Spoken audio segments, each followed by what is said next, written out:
যারা একটা 9 পয়সাও কর্পোরেটের হাতে নেয় না, যারা মানুষের কাছ থেকে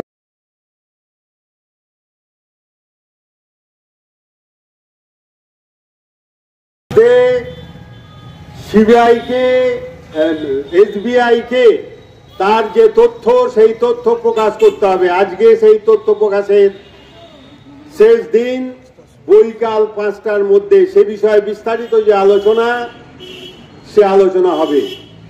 সেই দিক থেকে আমরা এখানে যে পথসভার আয়োজন করেছি, সেই পথসভায় আমাদের ব্যাংক এমপ্লয়ি ইউনিয়ন সর্বভারতীয় ক্ষেত্রে যেটা আছে তার প্রাক্তন নেতা এবং গণ আন্দোলন এবং প্রবীণ বামপন্থী কমিউনিস্ট, আপনারা অনেকেই হয়তো চেনেন, কমরেড অসিত, তারা একটা গুরুত্বপূর্ণ জয় তারা ছিনিয়ে এনেছে।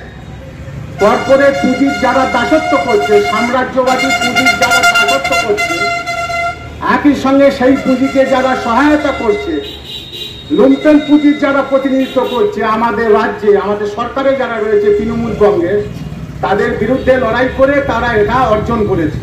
সুতরাং এটা আমাদের গর্ব। নির্বাচনের আগে আমরা একটা বিরোধ জয়লাভ করলাম, শুধু আমাদের রাজ্যে না, গোটা দেশেতে আমরা জয়লাভ করলাম। বামপন্থীরা, আমরা কমিউনিস্টরা নির্বাচনের আগেই আমরা ওদেরকে গোল দিয়েছি।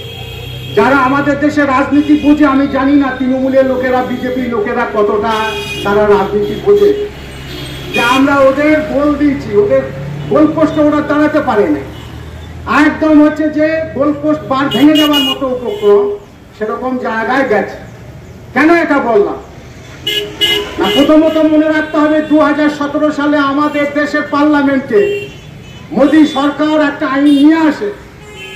সেই আইনটা হচ্ছে এই, যে আমাদের দেশে স্টেট ব্যাংকের শাখাগুলোতে স্টেট ব্যাংক নির্দিষ্ট সময় ঘোষণা করবে, কেউ যদি কোনো রাজনৈতিক দলকে টাকা দিতে চায় তাহলে স্টেট ব্যাংক যখন ঘোষণা করবে, সব সময় স্টেট ব্যাংক এটা ঘোষণা করে না, একটা নির্দিষ্ট সময়, যে এই 3 মাস কি এই 15 দিন, সেই সময়ে যদি কেউ টাকা কোনো দলকে দিতে চায়, ভারতবর্ষের যে কোনো রাজনৈতিক দলকে, তাহলে তারা এখানে টাকা জমা দিয়ে তারা কাগজ কিনবে, যেটাকে বলা হচ্ছে ইলেকট্রাল বন্ড। এখানে যে কাগজ কিনছে, যে বন্ড কিনছে, তার নাম গোপন থাকবে। আর এই বন্ড কিনে নিয়ে গিয়ে যাদের হাতে দেবে, বিজেপিকে হোক, তৃণমূলকে হোক, অন্য দল হোক, তাদেরও নাম হচ্ছে যে গোপন থাকবে। আমরা পার্লামেন্টে দাঁড়িয়ে সেদিন আমাদের যা এমপি ছিল, আমরা বলেছিলাম এটা হচ্ছে সম্পূর্ণ বেআইনি। কারণ আমার দেশে নির্বাচনী আইনে আছে যে নির্বাচনে যত পয়সা আদায় হবে, যা খরচ হবে রাজনৈতিক দলগুলো, সেটা নির্বাচন কমিশনারকে হিসেব দিতে হয়। কি বিধানসভা কি